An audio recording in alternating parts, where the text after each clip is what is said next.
अस्सलाम वालेकुम। Lecture 08 start हो गया जी सीएमए का। ये भाई बोलने लगे 80 लिखे ना, मैंने कहा 80 भी, ये वाली बात मेरी याद रखना, जिस दिन 80 लिखेंगे उस दिन आप कहोगे हाँ एक दिन 08 लिखते हुए सर ने कहा था, पता ही नहीं चलेगा और 80 आ जाएगा। अरे भाई ज़िंदगी गुजर ही ऐसे रही है, दुनिया की ज़िंदगी ऐसे तेज़ी से गुजरती है। बचपन याद, स्कूल का पहला दिन याद, जैसे ऐसे लगता है जैसे फिल्म चल रही है, ऐसे कल की बात है ये सब हो रहा था। तो ऐसे ही एक आपको लगेगा अभी अभी तो 08 लिखा था और मैं सर को कह रहा था 80 कर लें। इसलिए साथ साथ पढ़ लो, पता ही नहीं लग रहा सेशन एंड हो जाना है, पता ही नहीं लगना अगस्त का महीना आखिरी चल रहा होना है, तैयारी चल रही होनी है आपकी, पता ही नहीं लगना सितंबर होना है और एग्ज़ाम हॉल में बैठे होना है आपने, और पता ही नहीं चलना फिर उसका अक्टूबर के एंड पे रिजल्ट आना है और आपने अक्टूबर सितंबर के एंड पे अक्टूबर के एंड पे आएगा और आपने पास हो जाना है इंशाल्लाह, पता ही नहीं चलना। और जो पढ़ेंगे नहीं उनको पता ही नहीं चलना कि ये सब क्या हुआ है। चलें जी, मैन्युफैक्चरिंग अकाउंट बना लें ज़रा, इससे जान छुड़ाएं। अब FOH शुरू करते हैं। नोट्स FOH के चैप्टर के तो तैयार हैं, लेकिन जो वो मेरी लालच चल रही है, मुझे लगता है मैं अब उसको छोड़ दूं। मैं आज आपका FOH के चैप्टर विद सोल्यूशन दे देता हूं। अब ये कर लेता हूं, पूरा बुकलेट अभी मुझसे ही बन रहा, ये कर लेंगे। असल में ना बस क्या करूं, रोज़ नियत करता हूं आज तो करके ही छोड़ूंगा। और फिर अब देखो ना, चैप्टर 1 किताब का जो इन्वेंट्री वैल्यूएशन है, चैप्टर 2 इन्वेंट्री मैनेजमेंट, अभी मैं FOH के चैप्टर पे उस बुकलेट को बनाने में पहुंचा ही नहीं, इसलिए ठीक है चैप्टर वाइज ही चलते हैं। आपकी दफ़ा में ये पूरे हो जाएंगे इंशाल्लाह, अगली बार वालों को फिर बुकलेट बना देंगे, ठीक है। ओके, तो आप कल इंशाल्लाह आपको FOH के नोट्स मिल जाएंगे। आज वैसे मैंने उनको कह दिया था कि एक सफ़ा कॉपी करवा लें, अगर ज़रूरत पड़ी तो कर लेंगे, ठीक है। फिलहाल तो इससे जान छुड़ाएं, फिर गपशप है काफ़ी सारी, वो गपशप लगेगी। हर टॉपिक से पहले हमने एक दिन आधा, मतलब तकरीबन आधा लेक्चर हमारा सिर्फ गपशप होगी, गप्पे हाँकेंगे। करना क्या है, पहुंचना किधर है, बस सफ़र मंजिल का पता हो तो सफ़र बंदा कर सकता है ना, ऐसे नहीं मुंह चूक के किधरे भी चल रहे हैं, पता नहीं चल रहा है जी। तो चलें पहले इसको ख़त्म कर लें।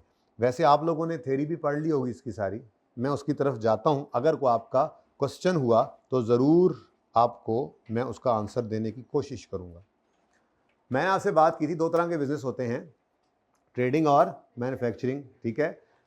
ट्रेडिंग बिजनेस की कॉस्ट ऑफ सेल निकालनी हो तो आपको कॉस्ट ऑफ परचेज में फिनिश गुड्स की इन्वेंट्री की एडजस्टमेंट करनी पड़ती है, जो आप सीख कर आए इंट्रो में, opening stock plus purchases less closing stock is equal to cost of sale. वो ओपनिंग स्टॉक और क्लोजिंग स्टॉक फिनिश गुड्स का ही हुआ करता था, क्योंकि आप खरीदते ही फिनिश गुड्स थे और वही बेच देते थे, ट्रेडिंग, ठीक है। लेकिन अगर आप अच्छा, और कॉस्ट ऑफ परचेज निकालने के लिए आप परचेज प्राइस लेते थे और डायरेक्टली एट्रीब्यूटेबल कॉस्ट में ऐड करते थे, ट्रेड डिस्काउंट्स वगैरह, रिबेट्स वगैरह लेस करते थे। ये आपने इंट्रो में पढ़ा हुआ है, ये भी आपने पढ़ा हुआ है, लेकिन शायद इसको यहाँ फिट करना ना सीखा हो, मुझे अब नहीं पता, शायद सीखा भी हो जिन्होंने पढ़ा है। बहरहाल मैं तो आपको सिखा रहा हूँ दोबारा से कि अगर आपका मैन्युफैक्चरिंग बिजनेस होगा तो कॉस्ट ऑफ सेल कैसे निकलेगी।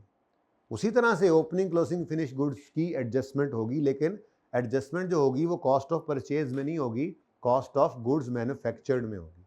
क्योंकि आपने ट्रेडिंग बिजनेस है तो चीज़ें खरीदी थी, अगर मैन्युफैक्चरिंग है तो आपने चीज़ें जो बेचनी है वो खरीदी नहीं है, रॉ मटेरियल खरीदा, लेबर लगाई, ओवरहेड्स लगाए और finish goods convert, raw material को फिनिश गुड्स में कन्वर्ट किया और फिर उनको बेचा, तो आपकी कॉस्ट ऑफ सेल तो वैसे ही निकलनी है ओपनिंग स्टॉक और क्लोजिंग स्टॉक के एडजस्टमेंट से।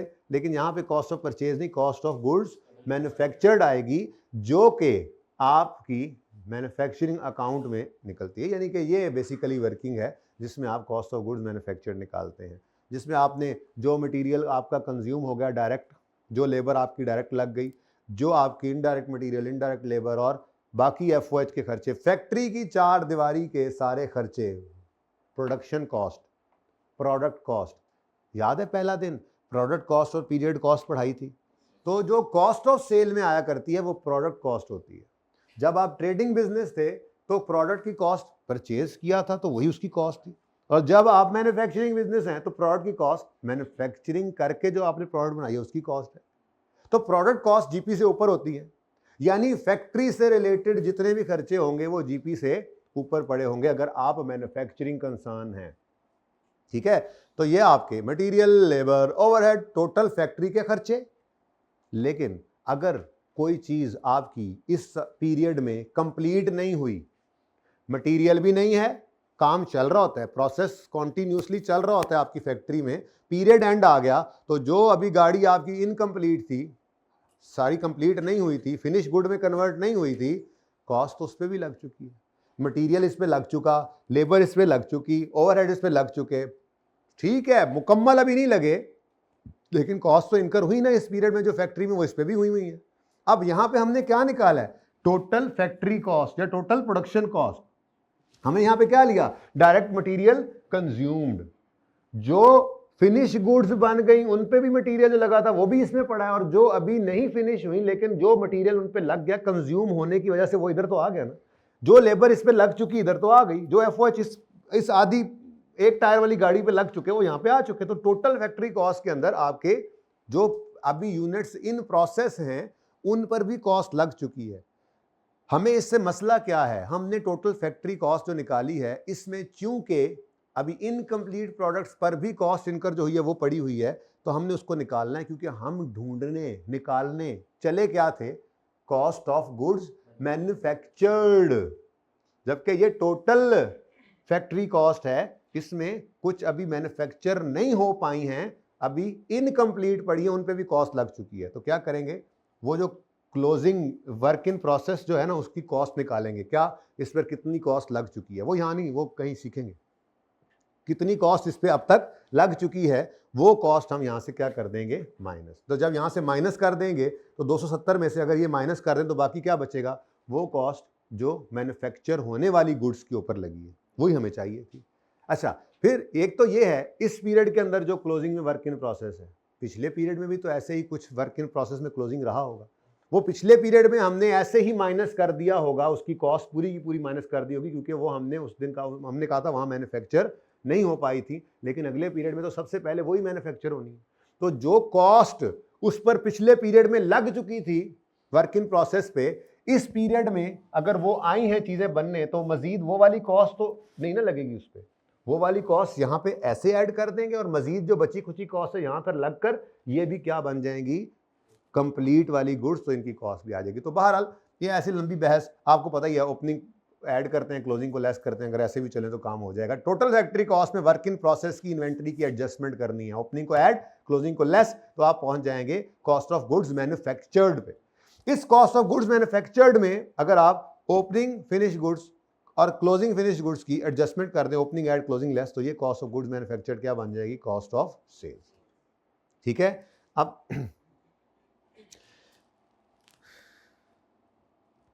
क्या निकालना क्या था, वैसे यही निकालना है, फिर ठीक है आगे नहीं चलते। वैसे FAR 2 में जब जाएंगे, जिन्होंने FAR 2 पढ़नी है वो देखेंगे, हम बेसिकली ना ये वाली वर्किंग और फिर ये वाली वर्किंग अलग करने की बजाय भला क्या करते हैं, कॉस्ट ऑफ गुड्स मैन्युफैक्चर्ड जब निकलती है ना, इसी के नीचे plus opening finish good less closing finish good करते हैं, तो यहीं पर क्या निकल आती है, कॉस्ट ऑफ सेल। तो ये अलग करने की जरूरत नहीं होती है, इसलिए लिखा था कि जरा आपका ट्रांजिशन पूरा हो जाए।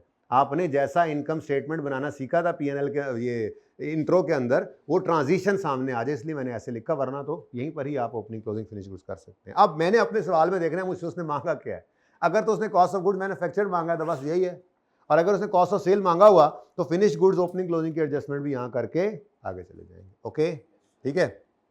तो सवाल में उसने कहा था prepare statement of cost of goods manufactured. ठीक है जी, शुरू करें काम। अब जब भी कभी आपने सवाल करना है तो फॉर्मेट आपने पहले बना लेना है। हम हर टॉपिक में ही फॉर्मेट के साथ चलेंगे बेटा, उसका फ़ायदा ये होता है कि पूरा सवाल तो कभी कभार ही हमें आता होता है, ठीक है, प्रोफेशनल लेवल की स्टडी है ना, पूरा सवाल तो हर सवाल में कुछ ना कुछ ऐसा ज़रूर होता है कि जो आपको तंग करता है, कभी सही भी होता है कभी नहीं भी, लेकिन उससे आप फेल नहीं होते। हर सवाल कम से कम आधा सही कर लें तो पास है, हम उससे ज़्यादा सही कर लिया करेंगे इंशाल्लाह। 70-80% आप हर सवाल सही कर लेंगे, बगैर जो आपने पहली बार ज़िंदगी में देखा होगा। प्रैक्टिस इस तरह से करनी है। हाँ, जो एक बार कर ले बंदा वो तो फिर सारा ही सही हो जाता है बाद में, ठीक है। तो आपने फॉर्मेट को इसलिए फॉलो करना है कि अगर आपको कोई चीज़ समझ नहीं भी आ रही पर्चे में तो कोई मसला नहीं है, जो समझ में आ रही है फॉर्मेट सामने होगा वो लिखकर उसके नंबर तो लोगे। एंड आंसर के मार्क्स नहीं होते, हर स्टेप के यहाँ पर मार्क्स होते हैं, ठीक है। तो मैन्युफैक्चरिंग अकाउंट उधर नहीं देखना, बता दिया आपको, पढ़ के भी आए थे आप, रिवाइज हो गया। जिन्होंने नहीं पढ़ा था उनको कल से बता रहा था, वो भी आप फॉर्मेट मेरे साथ बनवाएं, ठीक है। तो क्वेश्चन नंबर 21 है, बेसिक्स ऑफ CMA का, ठीक है जी, और कॉस्ट ऑफ गुड्स मैन्युफैक्चर्ड निकालनी है, ऐसा ही है। तो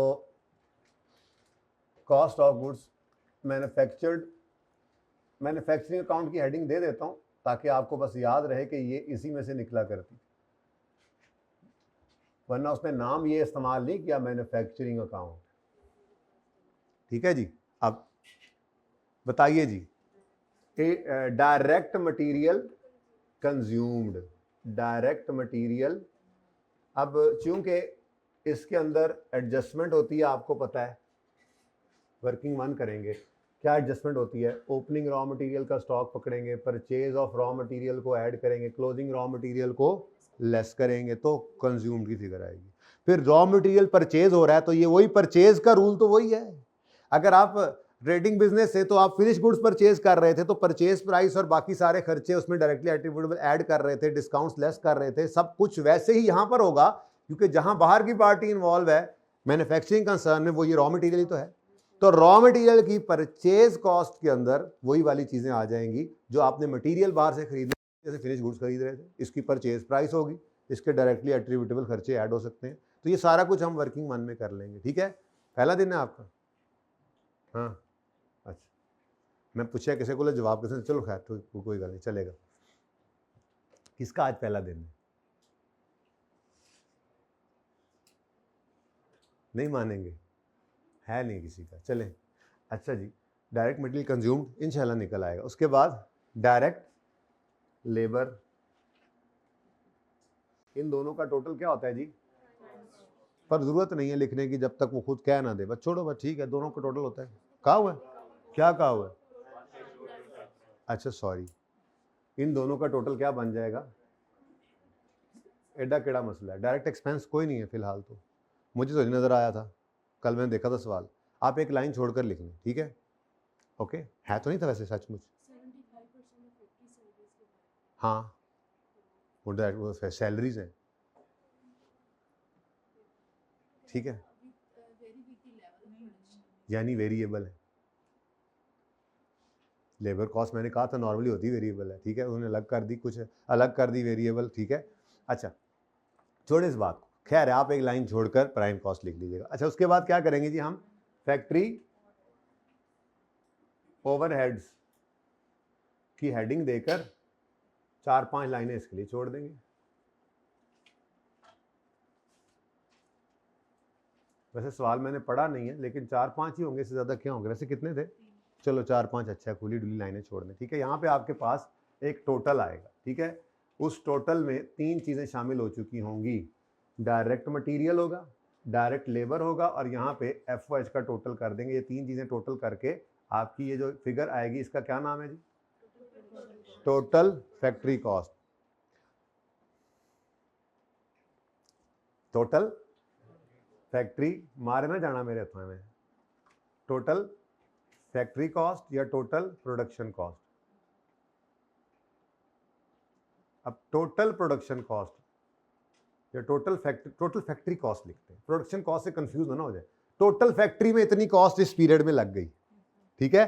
अब वो जो भी आएगी उसमें हम कहेंगे नहीं नहीं नहीं नहीं, इस फैक्ट्री कॉस्ट के अंदर, इस टोटल कॉस्ट के अंदर तो वर्क इन प्रोसेस जो क्लोजिंग में पड़ा है, अभी कंप्लीट नहीं, उसकी भी कॉस्ट पड़ी है, तो उसको निकाल दें। और कोई पिछले पीरियड का वर्क इन प्रोसेस था तो वो पिछले पीरियड में नहीं निकाला था, वो पिछले पीरियड में नहीं ऐड किया था, वो यहाँ पे ऐड करो, वो यहाँ पे सबसे पहले कंप्लीट हुआ होगा, तो उसका ओपनिंग कॉस्ट तो यहाँ से ऐड कर दो जो पिछले पीरियड में लग गई थी, और इस पीरियड वाली यहाँ से आकर ऐड होकर वो कंप्लीट में डल जाएगा, ठीक है। तो plus opening work in process less closing work in process, तो आप पहुंच जाएंगे कॉस्ट ऑफ गुड्स मैन्युफैक्चर। और अगर आपसे वो कॉस्ट ऑफ सेल मांग ले तो बस इसके नीचे फिर आपने plus opening finish goods less closing finish goods कर देना, ठीक है। लेकिन उसने मांगा नहीं वैसे सवाल के अंदर, इसलिए मैं डबल अंडरलाइन कर। और ये फॉर्मेट आपके सामने है ना जी, तो अब मैक्सिमम चीज़ें आप इसमें लिख पाएंगे। आपको सारा सवाल नहीं भी समझ आ रहा तो जितना समझ आ रहा होगा, जो फिगर सही पहुंच जाएगी उसके नंबर आपको मिल जाएंगे, ठीक है। आधे नंबर ले लेंगे तो पास, मुश्किल से मुश्किल सवाल भी हो आधे नंबर उसमें आसान होते हैं। ले आओ भाई, किधर रह गए हो? चले अब एक दफ़ा सवाल को गो थ्रू कर लें क्विकली।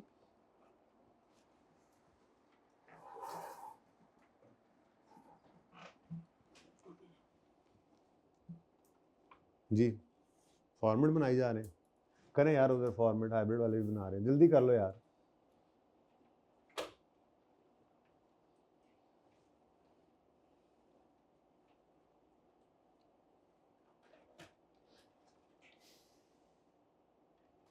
ले आए।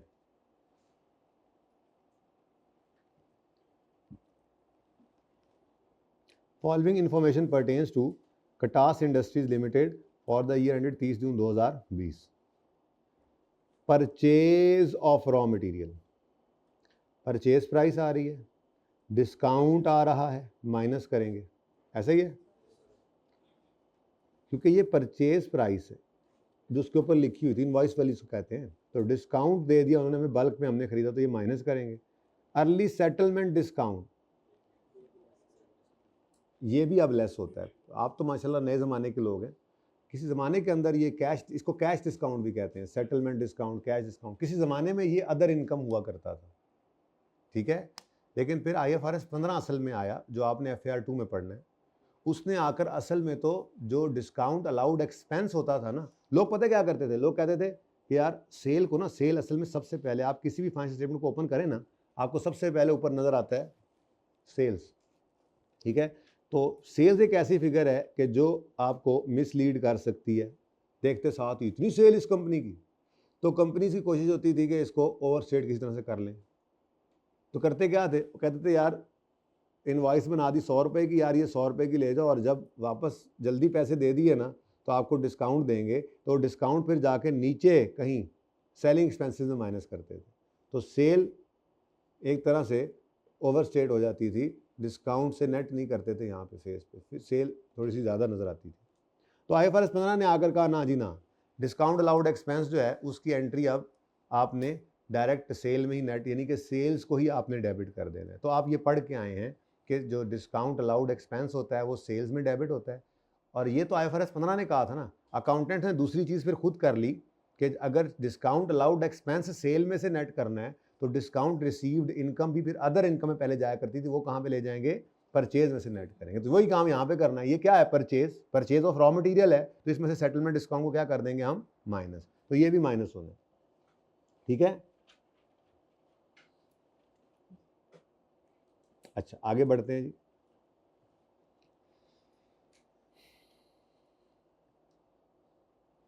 Cost incurred at various locations, factory में कुछ कॉस्ट इनकर हुई, कुछ हेड ऑफिस में, कुछ सेल्स ऑफिस में हुई। वेयर हाउस, बहुत इंपॉर्टेंट पॉइंट आ गया अल्लाह की तरफ से, रॉ मटेरियल का भी और फिनिश गुड्स का भी है। हमने क्या निकालना है, कॉस्ट ऑफ गुड्स, यानी हमारा फोकस है फैक्ट्री में। इसलिए जो फैक्ट्री की कॉस्ट, जिनको प्रोडक्शन कॉस्ट कहते हैं, उनको तो हम देखेंगे, पकड़ेंगे, और जितनी भी नॉन प्रोडक्शन कॉस्ट हैं, पीरियड कॉस्ट कह लें, सेलिंग है, एडमिन है, ठीक है, फाइनेंस कॉस्ट है, कोई और भी कॉस्ट है, फैक्ट्री के बाहर की कोई भी कॉस्ट है, तो उसको हमने लिफ्ट नहीं करानी। अब सबसे पहले तो मैंने जनाब हेड ऑफिस वाले खर्चों को कहा, भाई किधर, चलो यहाँ से। हमारे सवाल के पॉइंट ऑफ व्यू से आपकी कोई जगह यहाँ पर नहीं है। हाँ, अगर पूरा P&L बना रहे होते तो फिर आपको GP के बाद हम लिखते सेल्स ऑफिस, सॉरी आपके साथ भी कुछ ऐसा ही है मामला, आप भी GP के बाद वाला एक्सपेंस हैं। हमने इस वक्त जो है वो GP से ऊपर कॉस्ट ऑफ सेल वाली फिगर की तरफ जाना है, उसमें भी हमने कॉस्ट ऑफ गुड्स मैन्युफैक्चर्ड निकालनी है, सिर्फ फैक्ट्री के खर्चे देखेंगे हम। आगे बात आती है जी वेयर हाउस, ये ट्राई किया था ना घर पे। अच्छा, वेयर हाउस जो है इसका क्या करें, वेयर हाउस का क्या करें, वेयर हाउस देखना पड़ेगा, वेयर हाउस कहाँ पे हो सकता है। वेयर हाउस तो फैक्ट्री में होता है ना, चाहे रॉ मटेरियल का हो चाहे फिनिश गुड्स का हो, है ना। अगर ऐसा है भी ना, अव्वल तो ऐसा होता नहीं, अगर ऐसा है भी ना, फिर भी असूली बात याद रखना, अगर वेयर हाउस रॉ मटेरियल का है तो आपने इसको फैक्ट्री का खर्चा कहना है, उससे रिलेटेड हर चीज़। यानी कि वेयर हाउस में अगर आपने, आपकी अपनी बिल्डिंग है वेयर हाउस की, तो उसकी डेप्रिसिएशन एक खर्चा है, और अगर आपने किराए पे लिया हुआ है तो उसका रेंट एक खर्चा है। वेयर हाउस के अंदर आपने मुलाजिम रखे हुए हैं, उनकी सैलरी खर्चा है। वेयर हाउस के अंदर बिजली इस्तेमाल होती है, इलेक्ट्रिसिटी उसका, यूटिलिटी उसका खर्चा है, ठीक है। कोई टूट जाता है, तोड़फोड़ होती है तो रिपेयर कराते हो, खर्चा है। वेयर हाउस से रिलेटेड बहुत सारे खर्चे हैं। ये खर्चे फैक्ट्री के हैं या फैक्ट्री के नहीं हैं, यानी प्रोडक्शन लें या नॉन प्रोडक्शन लें, तो भाई उसका जवाब है अगर तो वेयर हाउस रॉ मटेरियल का है, जिधर मर्जी पड़ा है खामोश है ना सवाल। अगर वेयर हाउस रॉ मटेरियल का है तो इससे रिलेटेड सारे खर्चे प्रोडक्शन कॉस्ट, और अगर वेयर हाउस फिनिश गुड्स का है, यानी चीज़ें बन जाती हैं तो वहाँ पे रखते हैं, तो वो तो फॉर सेलिंग पर्पज रखा हुआ है ना आपने, तो वो आपका सेलिंग एक्सपेंस होगा, वो आपकी प्रोडक्शन कॉस्ट नहीं है। तो यहाँ पर स्टार लगा लिया आपने। स्टार समझते हैं, स्टार ऐसे करके स्टार लगाएं और यहाँ पर ही अपने पास ये ऐसे करके लिख लें। लिखें, जब लिखें सब लिख लें सब लिख लें, शाबाश। अगर वेयर हाउस रॉ मटेरियल का होगा तो उससे रिलेटेड सारे खर्चे प्रोडक्शन कॉस्ट ब्रैकेट में लिख लेना, फैक्ट्री प्रोडक्शन ब्रैकेट में फैक्ट्री कॉस्ट है, ठीक है।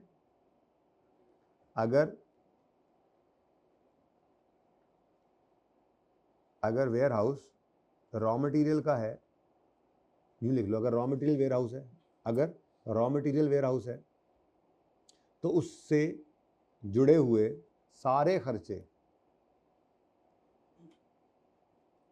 फैक्ट्री ब्रैकेट में लिखो प्रोडक्शन कॉस्ट है, ठीक है जी।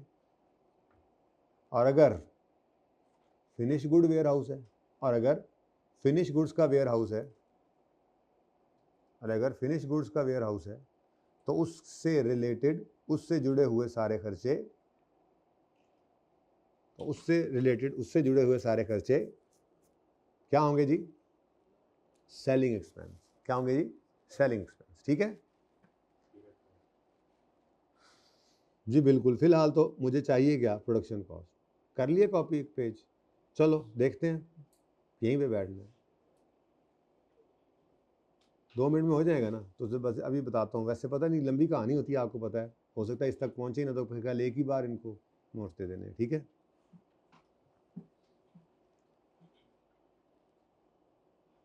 तो इसका मतलब ये हुआ जी कि फिनिश गुड्स का जो वेयर हाउस है उसके रिलेटेड खर्चे जो भी हैं, मैंने देखना भी पसंद नहीं किए, वो क्या है? सेलिंग एक्सपेंस है। और इस वक्त मैं प्रोडक्शन कॉस्ट निकालने की तरफ जो है वो इंटरेस्टेड हूँ, ठीक है।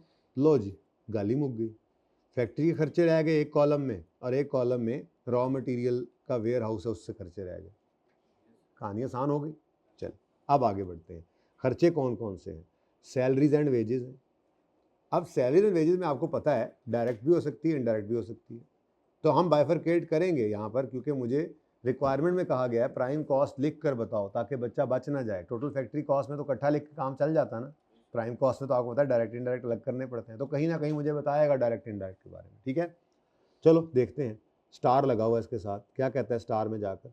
75% of factory salaries and wages very with level of production. यानी कि ये एक्चुअली प्रोडक्शन होती है तो ये कॉस्ट होती है, यानी ये वो लेबर होगी फिर जो डायरेक्टली प्रोडक्शन में इन्वॉल्व है, ठीक है। तो इसी को कहते होते हैं डायरेक्ट लेबर। क्या कहते हैं जी? तो 75% डायरेक्ट है, ठीक है। तो फिर बाकी 25 के बारे में चुप है, तो वो क्या होगा? अब डायरेक्ट अगर आपकी कॉस्ट जो है वो फेस पर आ रही है सामने, तो इनडायरेक्ट कहाँ जाएगी? FOH के अंदर, ठीक है। आगे बढ़े। डेप्रीसिएशन है। अब डेप्रीसिएशन डायरेक्ट मटेरियल हो सकती है? नहीं, डायरेक्ट लेबर हो सकती है?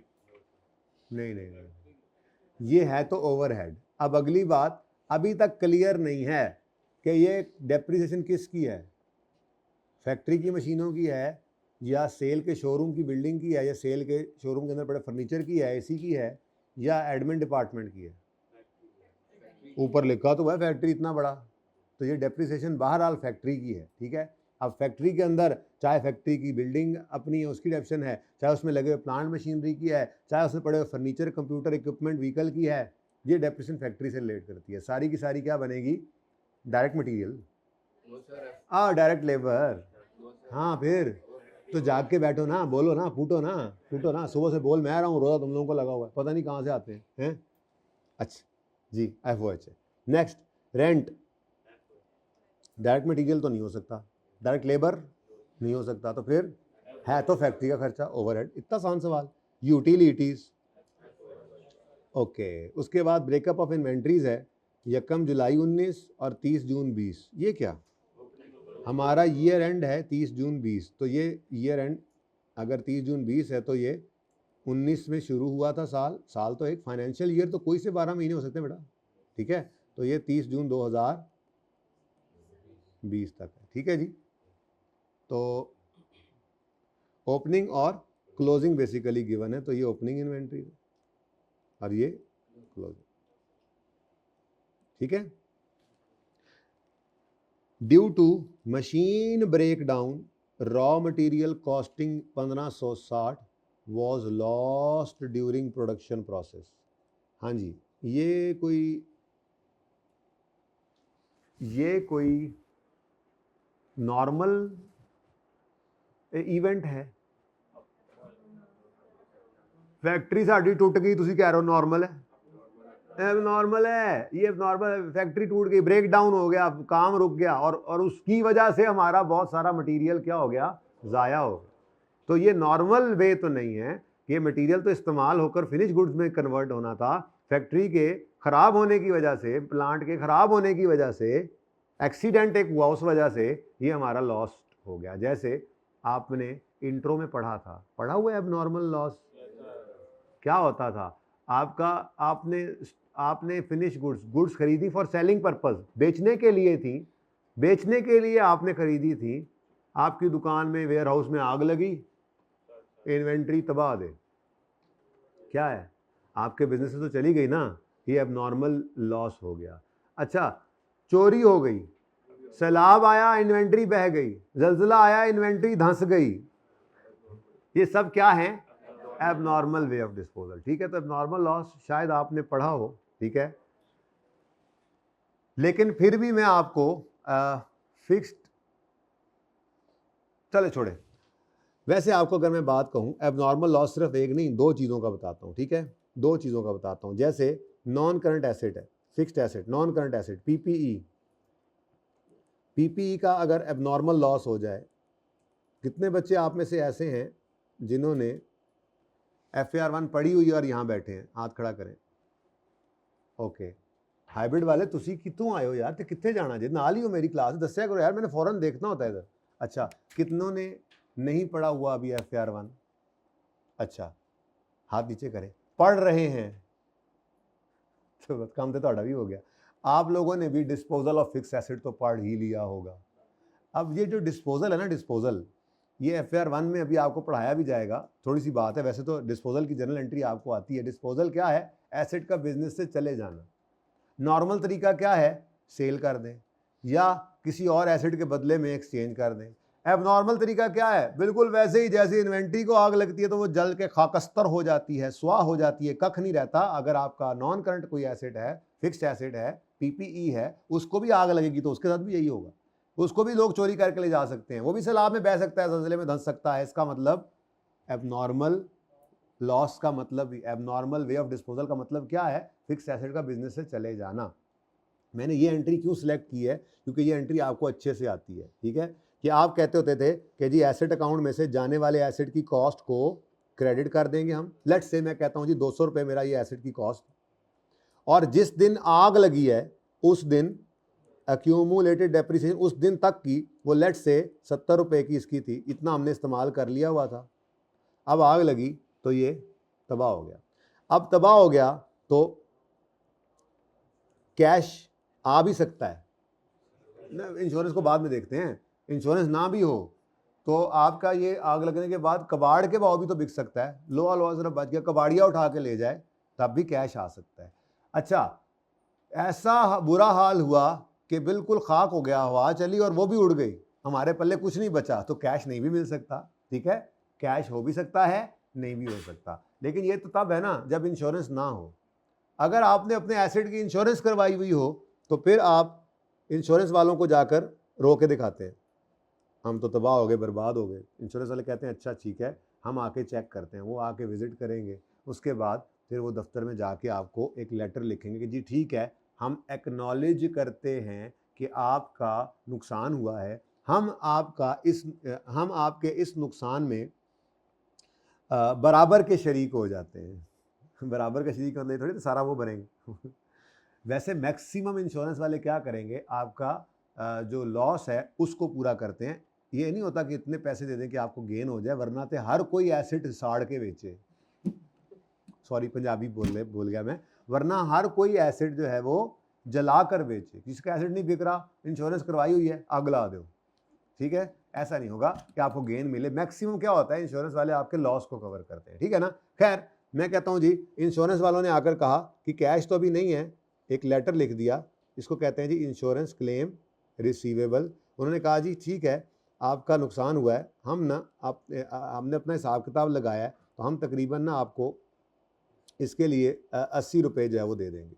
ठीक है, दे दिए हैं ये भी हो सकता है, या दे देंगे वादा भी हो सकता है, दोनों सूरतों में ये एंट्री हो जाएगी। ठीक है, अब बैलेंसिंग फिगर क्या है, अब देखो ना, आपकी किताबों में एक एसेट 130 पर नज़र आ रहा था, जल गया तो आपका 130 का समझो नुकसान हो गया, ऐसे ही था ना। लेकिन इंश्योरेंस वालों ने उसमें से 80 रुपये की हेल्प कर दी, तो बकाया फिर आपका नुकसान कितना रह गया। अब ये बैलेंसिंग फिगर निकल आया करेगी आपकी इस जर्नल एंट्री में। वो किस तरफ आ रहा है जी, डेबिट साइड में 50। ये कहाँ चला जाएगा, पीएनएल में। ये पीएनएल में बैलेंसिंग फिगर जो जाती है, ये दरअसल किसकी जाती है, हमेशा याद रखना, एबनॉर्मल लॉस की। ये क्या है जी, मैंने एबनॉर्मल लॉस इसलिए लिख दिया, लॉस ही लिख दो। ठीक है, लॉस पीएनएल में क्या जाता है, लॉस, एबनॉर्मल ही है ये। ठीक है, अच्छा, ये तो हमारे लिए रेलेवेंट था ही नहीं, ऐसे ही मैंने आपका टाइम ज़ाया किया। मैं तो आपको असल में सिखाने लगा था रॉ मटेरियल या फिनिश गुड्स, यानी कि इन्वेंट्री। बेसिकली क्या है, इन्वेंट्री रॉ मटेरियल की भी हो सकती है, इन्वेंट्री फिनिश गुड्स की भी हो सकती है, इन्वेंट्री वर्क इन प्रोसेस की भी हो सकती है। फिलहाल जो मैं बात कर रहा हूँ, जो एडजस्टमेंट आती है वो रॉ मटेरियल या फिनिश गुड्स की ही आती है। ठीक है ना। तो इन्वेंट्री के अंदर भी तो एबनॉर्मल लॉस हो सकता है, जैसे हमें हो गया अभी सवाल में। अब मैं ये कहता हूं कि पहले मुझे ये बताओ, ये एंट्री किसको नहीं समझ आई, बिल्कुल बिल्कुल खुले दिल से बताना है, शर्म नहीं करनी। अभी तक किसी ने हाथ खड़ा नहीं किया। इजाज़ आपको ही समझ आ गई है? क्या समझ आई आज तो बताओ। इतने साल से तुम रिकॉर्डिंग कर रहे हो, कम से कम रजिस्टर पेंसिल लेकर बैठते तो 2-4 पर्चे सीए के पास हो जाने थे तुम्हारे। वेले बैठे रहते हो कैमरा लेकर। चले सॉरी, इजाज़ को भी समझ आ गया, हालांकि उसको कोई नहीं आई होनी क्योंकि वो पढ़ नहीं रहा। ठीक है, आप ऐसे किसी ने हाथ खड़ा नहीं किया, मतलब ये एंट्री सबको समझ आ गई है, मैं ये अज्यूम करके आगे चल सकता हूँ। अगर ये समझ आ गई है ना, तो ये आपको वैसे ही आती है। फिर मैं ये नहीं कह रहा कि आपने इंट्रो में पढ़ी है इसलिए आती है, मैं ये कह रहा हूँ आपको अगर ये एंट्री समझ आ गया तो ये भी आती है। जैसे सबसे पहले बिल्कुल ऐसे ही फर्क क्या पड़ेगा, यहां से पीपीई क्रेडिट बिजनेस में से क्या निकला था, हमारा फिक्स एसेट जल गया था जो, तो फिक्स एसेट हमारे बिजनेस चला गया था। यहां पे फिक्स एसेट नहीं, इन्वेंट्री जली है तो इन्वेंट्री क्रेडिट कर दो। अच्छा, पीरियोडिक परपेचुअल सिस्टम याद है? कोई नहीं, मैं रिवाइज कराऊंगा जब इन्वेंट्री वैल्यूएशन कराऊंगा, मेरी तो मजबूरी है, बफलो ब्राउन है, पर क्या करूं, आप पढ़ के भी आए होते हैं वैसे तो। अगर पीरियोडिक सिस्टम फॉलो कर रहे हैं आप इन्वेंट्री में, परेशान ना हो, जब उस चैप्टर में जाएंगे तो मैं क्या करूं, मेरी मजबूरी है, कराना पड़ेगा, रिवाइज कराऊंगा। पीरियोडिक सिस्टम अगर फॉलो कर रहे होते हैं तो आप परचेजेस का अकाउंट बनाते हैं, और अगर परपेचुअल सिस्टम हो तो इन्वेंट्री का। तो जो एंट्री पीरियोडिक में परचेजेस के अंदर होती है, वही एंट्री परपेचुअल में इन्वेंट्री के लेजर में करते हैं। इसका मतलब अगर मैं पीरियोडिक सिस्टम यूज कर रहा हूं तो मैं परपेचुअल सिस्टम यूज कर रहा हूं तो मैं इस केस में क्या कहूंगा, मेरी इन्वेंट्री मुझसे गई। और अगर मैं पीरियोडिक यूज कर रहा हूं तो मैं इसी को क्या कर दूंगा, परचेजेस में क्रेडिट। बिल्कुल ऐसे ही बेटा, जैसे ये सारी इंट्रो की बातें हैं, मैं खुद आपको बता रहा हूँ, सादा बिल्कुल बेसिक वाली। जैसे आपको शुरू में बताया गया था कि अगर ओनर घर पैसे ले जाए तो एंट्री होती है ड्राइंग डेबिट कैश क्रेडिट, और अगर ओनर घर चीजें ही उठा के ले जाए, बेकरी बनाई जिस बंदे ने, सो वो अपना नाश्ता वो साथ वाली बेकरी से लेके जाए, अच्छा तो नहीं लगता, तो वो अपनी बेकरी से ही अगर गुड्स ही ले जाए जो सेलिंग पर्पस के लिए रखी हुई थी, अपने पर्सनल यूज के लिए ले जाए, तो ड्राइंग्स तो डेबिट हो गई, लेकिन कैश नहीं क्रेडिट होगा, परचेजेस क्रेडिट होंगी। यह आपने बचपन में सीखा बेसिक्स में फिर 55 में आए आप, इंट्रो के 55 में जब आपने इन्वेंट्री का टॉपिक सीखा तो आपने परपेचुअल सिस्टम में आपको उस्तादों ने ये बताया होगा कि वही एंट्री जो आप बेसिक में सीख के आए हो ना, गुड्स अगर ओनर ले जाए अपने पर्सनल यूज के लिए तो एंट्री होती है ड्राइंग्स डेबिट परचेजेस क्रेडिट। अगर परपेचुअल सिस्टम होगा तो ये एंट्री बन जाएगी ड्राइंग्स डेबिट इन्वेंट्री क्रेडिट। तो कोई फर्क है इसमें? ठीक है, तो बहरहाल हमसे इन्वेंट्री चली गई जलकर, तो बिजनेस में अगर पीरियोडिक सिस्टम है तो परचेजेस, पीरियोडिक सिस्टम है तो परचेजेस और परपेचुअल सिस्टम है तो इन्वेंट्री। चूंकि ये सवाल सीएमए का है नहीं इसलिए परचेजेस ही मैं क्रेडिट करवाऊंगा। नजर आ रहा है कि आपको परचेज आपकी पड़ी है ना, आप उसी को नेट कर देंगे। वैसे सीएमए की बात करूं तो हम इसमें यूज ही परपेचुअल करते हैं, हमारे सीएमए के अंदर यूज ही कौन सा होगा? Perpetual system. ठीक है ना, चलो वो देखेंगे इंशाल्लाह इस टॉपिक में जाकर, फिलहाल तो छोड़ें। तो इन्वेंट्री, लेट से मैं कहता हूं जी मेरी इन्वेंट्री थी, लेट से क्या मैं कहता हूं मेरी 1560 रुपए की इन्वेंट्री जो है वो जल गई, लॉस हो गई due to nervous breakdown of factory. ठीक है, अच्छा अब ये तो क्रेडिट हो गया, अब डेबिट कर देंगे अक्यूमुलेटेड डेप्रिसिएशन को। निकालो जी, निकालो। यार कैसे लोगो तुम लोग, इतनी देर चुप करके बैठ कैसे लिया तुम लोगों ने? इन्वेंट्री करंट एसेट है, इसकी तो डेप्रिसिएशन होती ही नहीं है। नहीं मैं कह रहा हूं तो मुझे रोके ना, मुझे रोके इस बात से कि क्या कर रहे हैं सर आप, इन्वेंट्री एक्यूमुलेशन कहां से आ गई? तो बस यही फर्क था, बस एसेट क्या है वो पीपीई था, ये इन्वेंट्री है, उसकी एक्यूमुलेशन थी, इसकी एक्यूमुलेशन नहीं होती, बाकी सब एंट्री सेम है। ये मैं कह रहा था आपको, वो समझ आ गया तो ये भी आनी चाहिए। कैश आ भी सकता है जो आपकी इन्वेंट्री लॉस हुई है कबाड़िए को बेच सकें तो, या इंश्योरेंस वालों का जिक्र आ रहा हो, इंश्योरेंस वालों ने कहा हम आपको कुछ पैसे दे देंगे, लेकिन ऐसा कुछ भी यहां पे नजर नहीं आ रहा। लिखता है due to machine breakdown raw material costing इतने was lost during production process. तो इसका मतलब लॉस हो गया और कहीं पे कोई कैश या इंश्योरेंस क्लेम रिसीवेबल का जिक्र नहीं है, तो कोई बात नहीं, नहीं है तो ना सही, हम यहाँ पे ज़ीरो लिख देंगे और इसका मतलब सारे का सारा हमें क्या हो गया? अब ये नॉर्मल लॉस है। ठीक है जी, 1500। तो असल में तो ये हमने एंट्री पास करनी है, मैं डायरेक्ट एंट्री वहाँ पास करा दूंगा। ठीक है, ये एंट्री क्या होगी हमारी? PNL debit.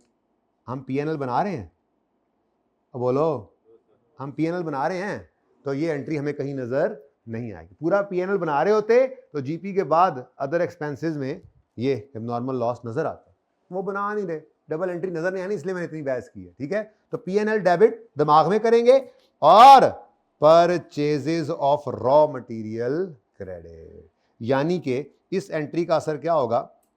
अगर आप पीएनएल बना रहे होते तो पीएनएल के अंदर एक्सपेंस डेबिट होता और दूसरा काम आपने क्या करना है, यहां से आके माइनस कर देना है 1500।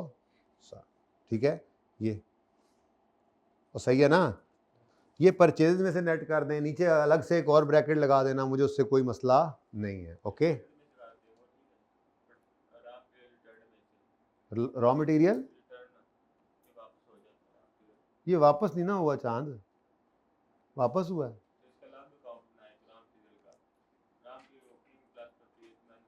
रॉ मटेरियल देखो ना, मैंने कहा कि मैं अज्यूम कर रहा हूँ ये पीरियोडिक सिस्टम है, तो रॉ मटेरियल इन्वेंट्री का लेजर तो बन ही नहीं रहा ना, परचेजेस का लेजर बन रहा है। रॉ मटेरियल ओपनिंग और क्लोजिंग हम फिजिकली काउंट करते हैं और उसकी एंट्री पास करते हैं, चाहे फिनिश गुड्स हो। पीरियोडिक सिस्टम के अंदर आपको ये पढ़ाया जाता था कि परचेजेस की एंट्री करते रहो, परचेज का काउंट खोलो, पीरियड के एंड पे जाके फिजिकल काउंट करो, जो स्टॉक मिले बस वही आपका स्टॉक है, उसकी एंट्री करो, stock debit cost of cell credit, ये वाला काम होता था। तो परचेज भी ऐसे ही है, ठीक है ना? लेकिन छोड़ो, बस फिलहाल परचेजेस में क्रेडिट कर दो, क्योंकि मैंने कहा मेरा पीरियोडिक सिस्टम है तो ये परचेज की एंट्री करनी है। ठीक, नहीं हो सकती क्लोजिंग बैलेंस में, नहीं हो सकती क्लोजिंग बैलेंस अगर पीरियोडिक सिस्टम है। अगर पीरियोडिक आपको शक पड़ रहा है ना, तो यहाँ पे एक पॉइंट डाल दें आप मेरी तरफ से, क्योंकि है ही ऐसा, है ही ऐसा, परचेजेस का लफ्ज़ नज़र आ रहा है तो ये है ही क्या, आप बाहर लिख दें कि क्या नाम है इसका, केएल, अच्छा नहीं लिखा हुआ, कंपनी की लिख दो फिर, company uses, entity uses periodic system. अब को मसला, ठीक है ना। पीरियोडिक सिस्टम क्या होता है, बस मैंने पाबंदी कदगन लगा दिया। मैं इसलिए कह रहा हूँ क्योंकि ये सवाल वैसे सीएमए का नहीं है ना, कुछ सिखा रहा हूँ चीज़ें इसमें जो चलनी है सीएमए में, लेकिन एग्जैक्टली ये सवाल नहीं, इसलिए ज़रा अगली बार मैं इसको डाल दूंगा यहाँ पे। मैं यूँ लिख देता हूँ एडिशन नीडेड, ये इसलिए लिख रहा हूँ कि अगली बार मुझे ये याद रहे, एडिशन इन क्वेश्चन नीडेड, क्योंकि आपके सवाल तो आ रहे हैं इस टॉपिक के अंदर, अलग से आएंगे, वहाँ पर पता लगेगा आपको, खुद बोलता है ये बात, ठीक है। तो बस ये मेरी तरफ से एडिशन हो गया, ये अगली बार वालों के लिए लिखा है, आपके लिए तो हो गया ना, not needed, it has been done, ठीक है। हुन को मसला,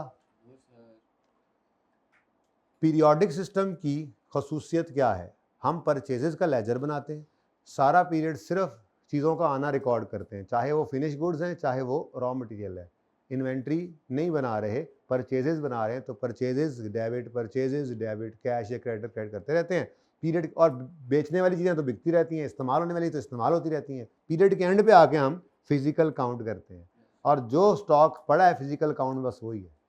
अब अगर पीरियोडिक सिस्टम हमने अज्यूम किया है, तो जो क्लोजिंग स्टॉक इन्होंने बताया है ये रॉ मटेरियल का, क्या इसमें जला हुआ पड़ा होगा? नहीं ना पड़ा, वो तो जल गया ना, तो गया, ठीक है, तो लॉस हो गया, ओके। तो बहरहाल ये एंट्री ऐसे ही कर लो, बस छोड़ दो यदि जान में खाना कुछ हो रहे रोड़ा को और पा लिया, ये इस टॉपिक में जाकर करेंगे एंट्रीज इंशाल्लाह, ठीक है। लो जी, सवाल ख़त्म है, जवाब की तरफ चल रहे हैं, अब हम शुरू करें काम। चलो, अब सबसे पहले हम रॉ मटेरियल कंज्यूम्ड की वर्किंग करते हैं। तो रॉ मटेरियल कंज्यूम्ड में आपको चाहिए opening raw material plus purchases, सारी चीज़ें मिलाकर लेस क्लोजिंग। तो वर्किंग अलग से ही कर देता हूँ, इतने बहुत रश पै जाना है, और रुपीज़ इन 1000 में करेंगे, बिल्कुल, क्योंकि डेटा रुपीज़ इन 1000 में सवाल ने दिया हुआ। तो वर्किंग 1 में मैं रॉ मटेरियल कंज्यूम्ड निकालने लगा हूँ।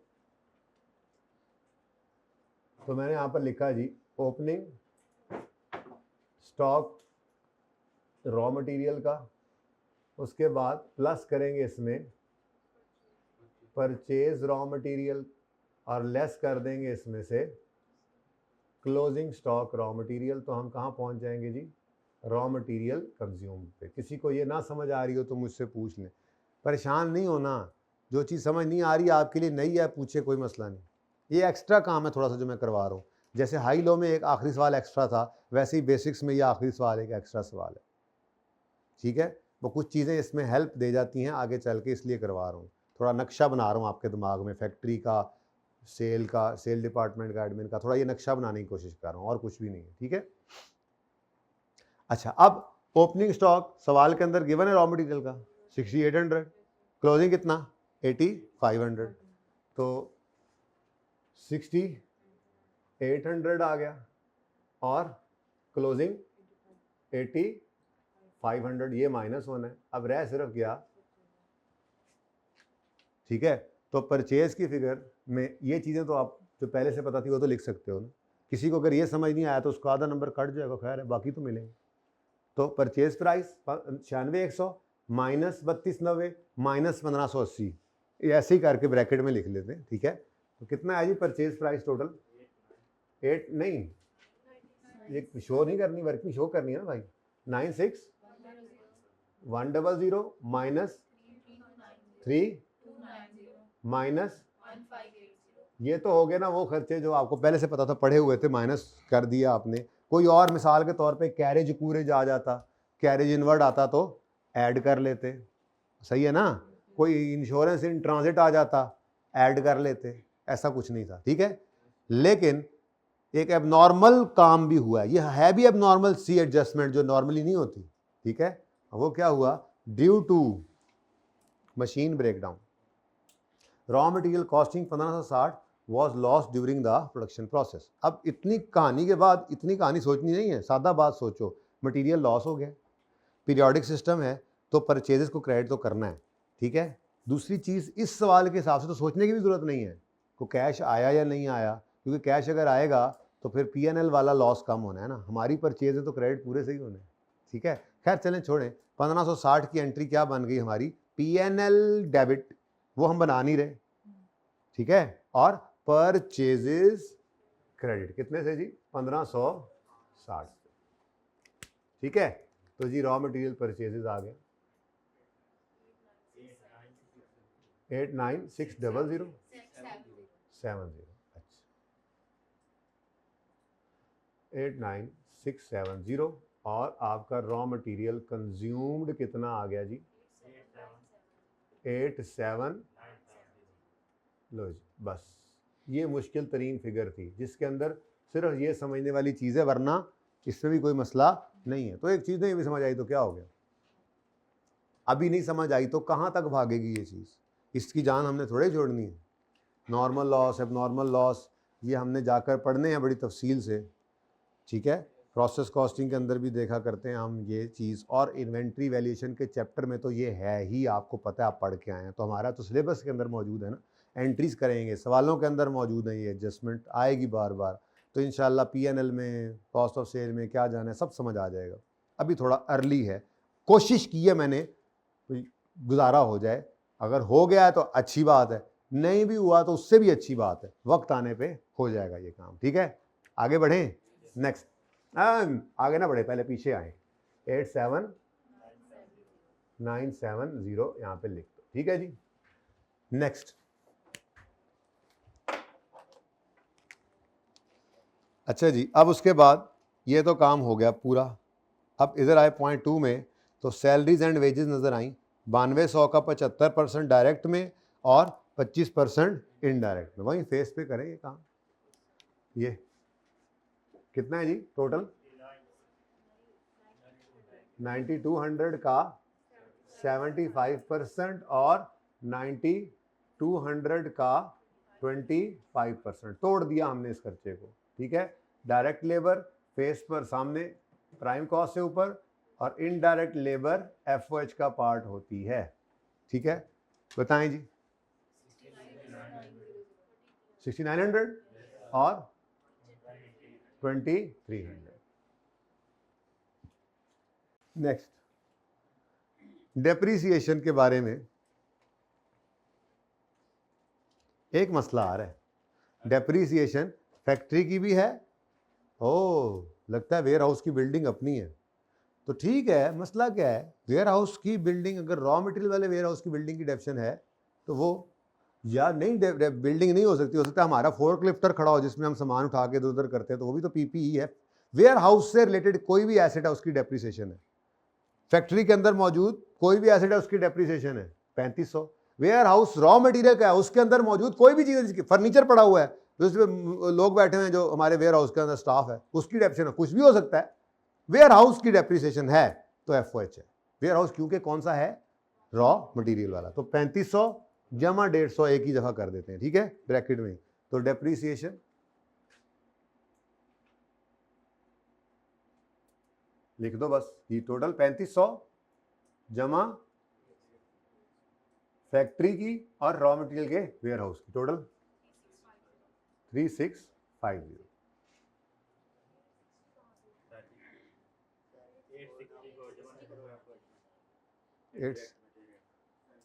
हाँ करना था, ये इनडायरेक्ट में कर दो ना, ठीक है। देखो फैक्ट्री के अंदर जो लोग वो कह रहा है ना कि जो प्रोडक्शन के साथ जो है वो वेरी करती है कॉस्ट, वो तो है यही 9200 का 75% जो प्रोडक्शन में इन्वॉल्व है, ठीक है।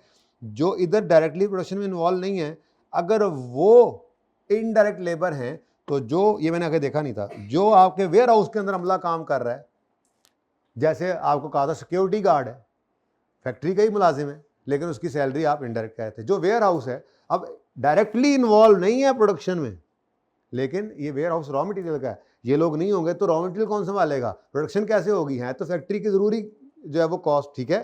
तो आपने इसको क्या करना है, कहाँ लेके जाना है, इनडायरेक्ट लेबर में एफओएच के अंदर यूं कर लें दिस, ये इनडायरेक्ट लेबर आ गई फैक्ट्री वाली, ठीक है जी, प्लस कितना, और अगर आपसे नहीं है, आपको दिल नहीं लग रहा कि यार अब ये क्या हमने लिख लिया है, तो कोई बात नहीं, इसमें भी कोई मुजायका नहीं है कि आप नीचे अगली लाइन में लिख दें इनडायरेक्ट लेबर वेयर हाउस, कोई गलत नहीं कर सकता आपको, मदर का कोई रेड आपको गलत नहीं कर सकता, ठीक है, कोई माई का लाल आपको गलत नहीं करेगा, ओके।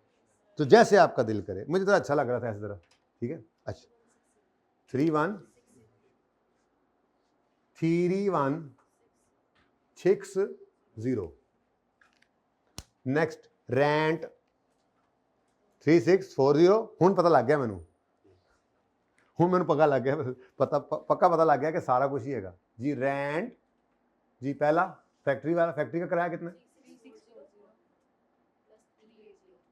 380 40200900786001 टेलीफोन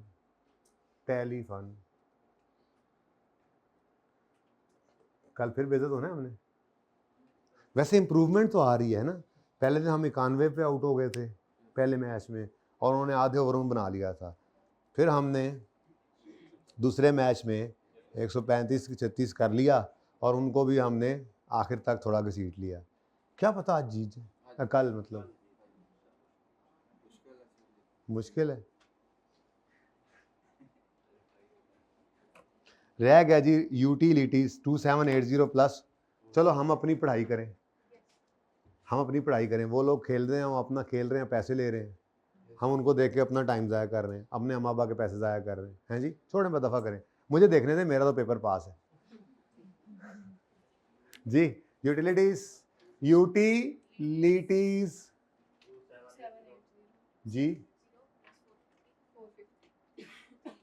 32 ये वैसे ही बस कार्रवाई थी आज, कार्रवाई प्रोग्राम था आज, टाइम पास करना था ज़रा, है ना। अच्छा जी नेक्स्ट टोटल क्या? टोटल एक काम करें, एक काम कर लें, इधर एक डिब्बा लगा लें अलग से, एफओएच का एक टोटल कर लें, ज़रा अच्छा लगेगा, ज़रा यूं कह लेंगे हम, ये डायरेक्ट मटेरियल, डायरेक्ट लेबर और एफओएच मिलकर बनेगी टोटल प्रोडक्शन कॉस्ट या टोटल फैक्ट्री कॉस्ट। ठीक है जी। टोटल इस डिब्बे का 14060। अब ये तीन चीज़ें आपने टोटल करनी है, 1 2 और 3, मैं बाद में लिखूंगा, वो पहले मुझे ये करवाएं, वो उस सवाल की रिक्वायरमेंट है, ये मेरे कॉन्सेप्ट को जो मैंने पक्का किया हुआ है ना उसकी रिक्वायरमेंट है, पहले मुझे ऐसे करने दें जी। 108,930। ठीक है जी। तो ये क्या है जी? हमारी टोटल प्रोडक्शन कॉस्ट या टोटल फैक्ट्री कॉस्ट जो कि बनती है मिलकर डायरेक्ट मटेरियल 108,930 जो मिलकर बनती है डायरेक्ट मटेरियल, डायरेक्ट लेबर और फैक्ट्री ओवरहेड्स के साथ। ठीक है जी, सही है। अब इसमें opening closing work in process की एडजस्टमेंट कर दो, कहानी खत्म। तो work in process opening 1980, closing 1600। सही बोला है? तो फिर सही बोला तो लिख भी देंगे 1980 और 1600। तो कॉस्ट ऑफ गुड्स मैन्युफैक्चर्ड क्या आ गई? 9310। और अगर वो कॉस्ट ऑफ सेल्स मांगता तो फिर फिनिश गुड्स वाली इस इन्वेंट्री को हम यूज़ करते, अभी ये किसी काम नहीं आई हमारे। ठीक है, कॉस्ट ऑफ सेल्स कहता ना हमें, तो फिर हमें उसको भी यूज़ करके प्लस माइनस वो भी यहीं पे कर देते और एंड पे कॉस्ट ऑफ सेल्स आ जाती। ठीक है, बस एक मिनट भाई एजाज, उसने कहा था कि ज़रा अलग से बताना प्राइम कॉस्ट, तो इन दोनों का टोटल प्राइम कॉस्ट कहलाता है कितना? 94। ठीक है जी, ठीक है जी, पार्ट 2 स्टार्ट कर लें।